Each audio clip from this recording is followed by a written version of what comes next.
All right, good evening, everybody. Welcome back to SHT Talks. This is Mark, I'm Dave. and tonight we're continuing our series of reviewing root beers. The last couple of weeks, we've reviewed some root beers that are specialty root beers, small batch brews, but tonight we're going to hit the big ones, what we would consider mass market, ones you could find in grocery stores, hopefully across America. Probably the ones we all know about. For sure. But I think if you go into any convenience store, they might not have all four of these, but they're going to have at least one of them. Same thing with most of the grocery stores. These were all found at local grocery stores. Not every single grocery store had every single one, but here we are. Tonight, these are chilled. You can see the condensation building on them. So I think they're at the right drinking temperature. Yeah, the last time they were not chilled. And even though I was not necessarily complaining about it, I just pointed it out a couple different times. Called me out. So Mark came through and put these on ice. But brief explanation. What reason why we're doing this? A couple weeks ago, we had ourselves just a little man talk session around the fire pit, talking about guy things, and somehow the conversation led to root beer. I don't know how root beer is a guy thing, but it became a guy thing. And Mark started talking about how he reminisced about eating pizza, drinking root beer. I don't have any of those types of memories. I just drank root beer. Yeah, for some reason there's a level of nostalgia with drinking root beer, but I enjoy it. So, here we are. To hit what we got tonight are some dads, and I still think that's a popular root beer throughout America. Yeah. I definitely remember my grandfather drinking it for whatever reason, long memory or strong memory. Yeah. Barks, Barks has bite, although I don't think I see that on here anymore. That was their tagline years and years ago. Barks has bite, and I could explain that later on, what that means. I don't know if we've talked about that. Yeah. A&W root beer, which I think has been around forever. I don't know what the A or W stands for, but it sounds good. Yeah. And then the last one we have here is Mug root beer, which I think is a Pepsi product. And do you remember the Hagar the Horrible ad campaign with Mug root beer? No. No, okay. I don't remember. I guess I'm way into root beer advertising.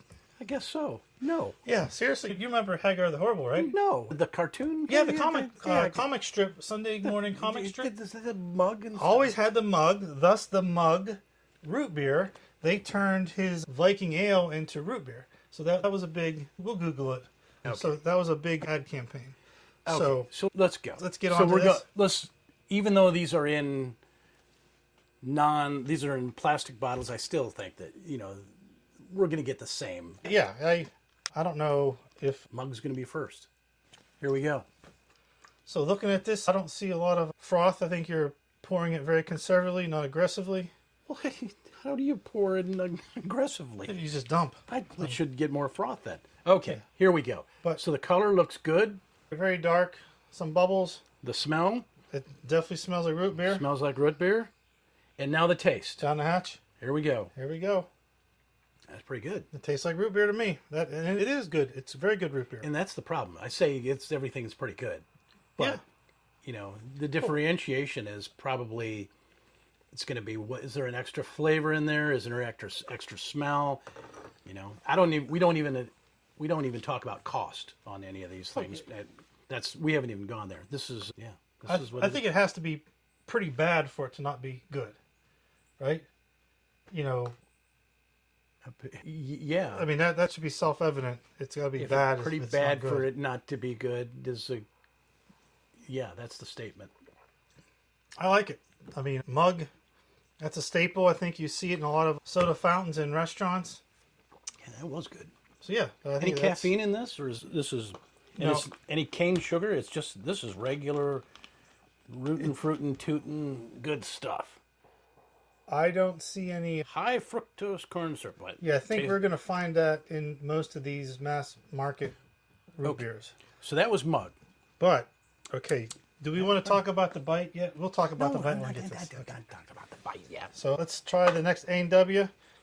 If I'm not wrong, A&W is a restaurant chain too. Have you ever been to an A&W restaurant chain?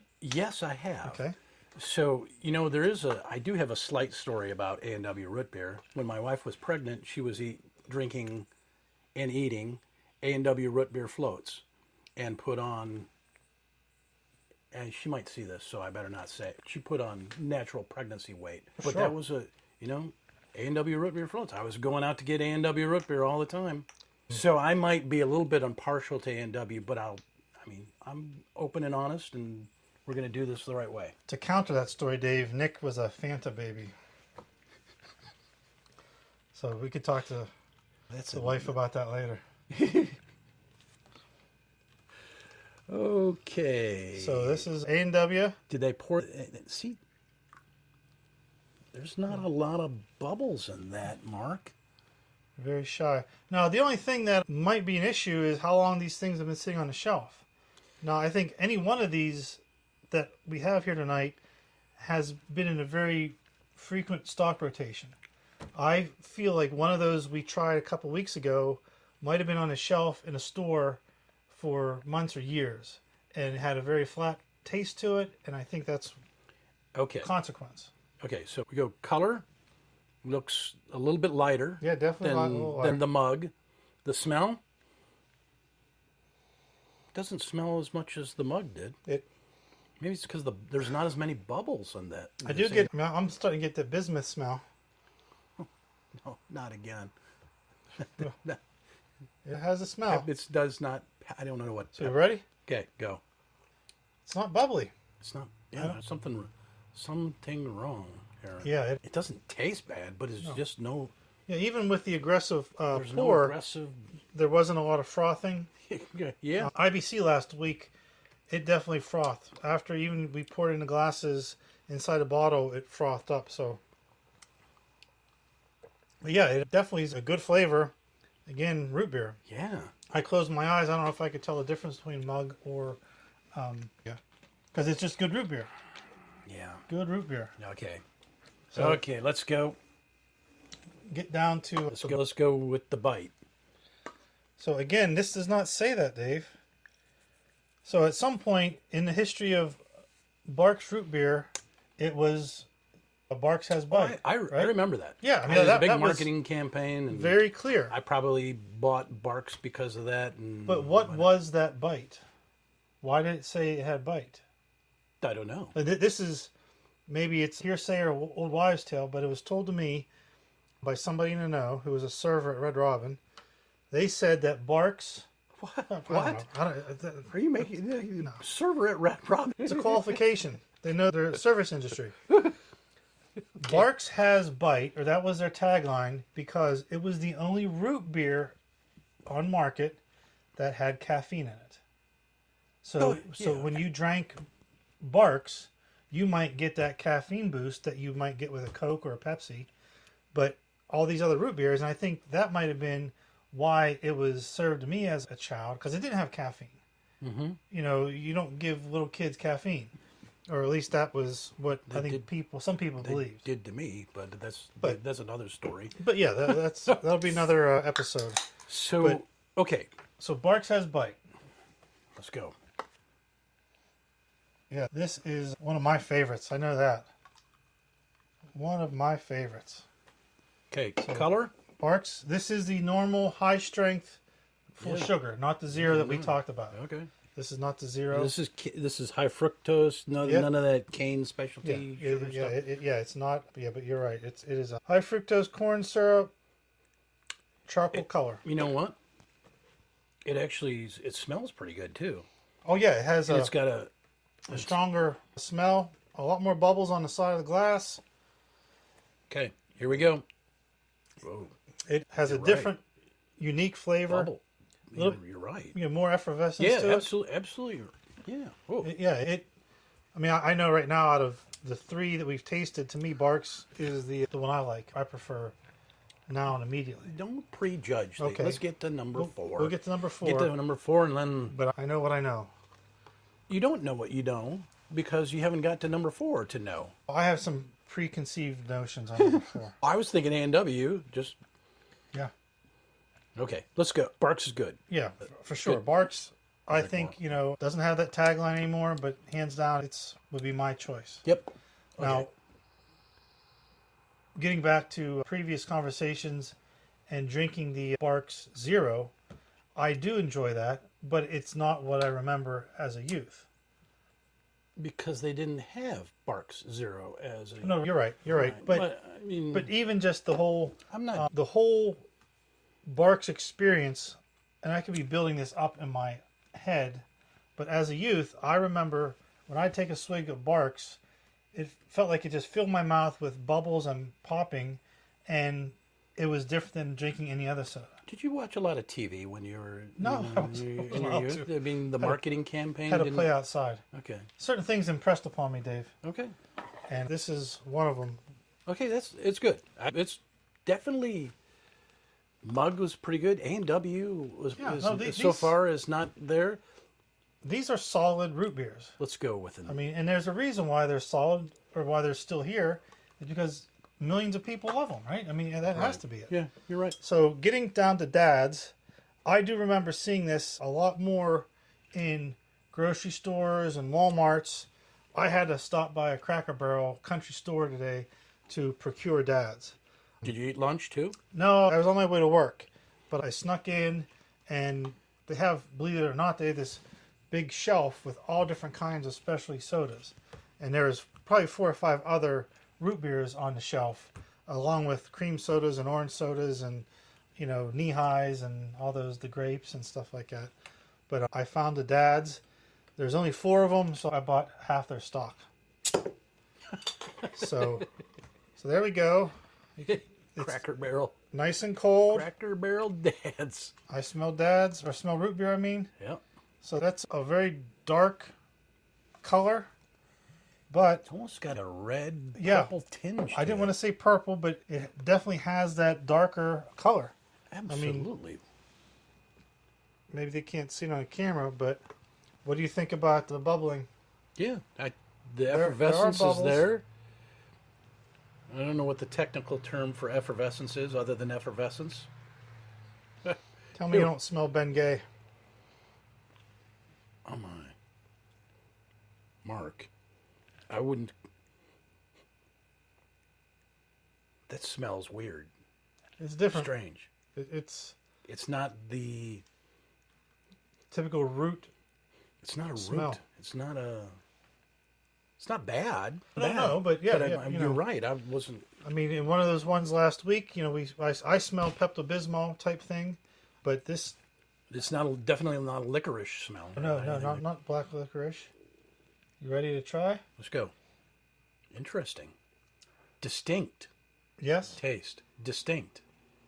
So I told you I had a preconceived notion about Dad's root beer. I don't want to say anything. It's not negative. It's not, no. But I felt like when I drank this as a youth, I always thought it was flat. And in drinking this and sipping it, there are bubbles on the side, but I don't feel that in my mouthfeel, Yeah, you're right. It's not like it's smooth. But yeah, it's more smooth than anything. But it's distinct something. I was looking at the ingredients trying to figure out if there's something... Some special ingredient? Something special. This does have cane sugar. Oh, it does? Yeah. But I mean, not bad. Not bad. No, I don't think it's bad at all. But it reminds me of nostalgia. And it confirms my belief from 40 years ago that Dad's seemed like it was flat. Yeah. I mean, that's just the way it was. I don't know. Maybe flat's not the right word. A&W was flat. Yeah, flat. That's flat. Flat. That's not smooth. That was just not... There's not a lot of bubbles. Mug, pretty good. Barks, I think you're onto something. The Barks was really pretty decent. I think in my mind, Barks hands down is the premier root beer. Okay, so we're going. If we were to rate things right now, yeah, Barks number 1 with what we have here on the bar in the Stagshead Tavern. I definitely would call those two. I think these guys are in my mind, are kind of tied. Yeah, the Mugs and A-Dub are very similar in flavor and texture and goodness and wholesomeness, at least the way it makes me feel. Then Dad's would top out at number 4 here. Does that seem accurate to you? I think that is pretty accurate. I agree with you. I don't know if these are I'm not interchangeable, trying to. but I'm really surprised. A&W was, I almost want to call for a repeat on that. A&W, just because it's a bad bottle. Something bad bottle, I guess. Yeah. It's not as. Yeah, it's not what I expected. Unfortunately, Dave, I think some things don't live up to our memories. Yeah, you're right. Or, You're right. Whether it's a memory from last week or years ago. Like I said, when I tried that Barks Zero weeks ago, I was disappointed because it didn't remind me of all that immediate mouth feel with the bubbles, and just felt like it was going to shoot out my nose every time I drank it. Which I like that, right? Not many people do like things shooting out their nose. No, but it was just you had to consume it. You had to get rid of it in your mouth. And I don't know if I mentioned this to you or if I mentioned it on the cast before, but I Googled it, Barks, and Google revealed that there was a formula change some years back, and that a percentage of the carbonation had been removed. So it would not be as effervescent as I remembered it. Which, now that I read that, it all kind of makes sense to me. Was there a reason why? Probably cost. I don't know. Maybe it costs an extra half a cent to add more bubbles to each bottle or something like that. I'm sure anything in corporate America is done for overhead. Well, not necessarily. The Coke, the new Coke and old Coke kind of thing. That was a big deal. The new Coke was a lot smoother, and people didn't like that new recipe way back when. Yeah, I remember. Then they went to Coca-Cola Classic, and yeah, interesting. Yep, very interesting. So Barks number 1, Mug number 2, A&W, and 3, and then Dad's number 4. I almost put Dad's in front of A&W, kind of, because it tasted good, but man, you can't deal without the. Yeah. If you're drinking flat pop or soda, that's an issue. I'm not a fan of flat soda, but I also always felt like if you had a 2 liter of root beer, you had to drink the whole entire thing in one evening, because it seemed like the next day it would be flat no matter what. That was always my thought. Was that reality? You drink a whole 2 liter of. Well, no, but I'm just saying. I knew. I'm not.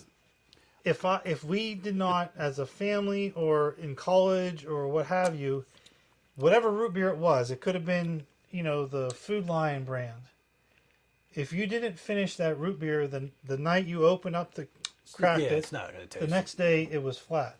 Yeah. Other sodas will usually be okay. Yep. For a day or two. Yeah. Nowadays they have that thing you could inject air in there and you kind of pressurize it, but that wasn't available years ago. Yep. But regardless, this is down on my scale because I need the bubbly feel. Yep.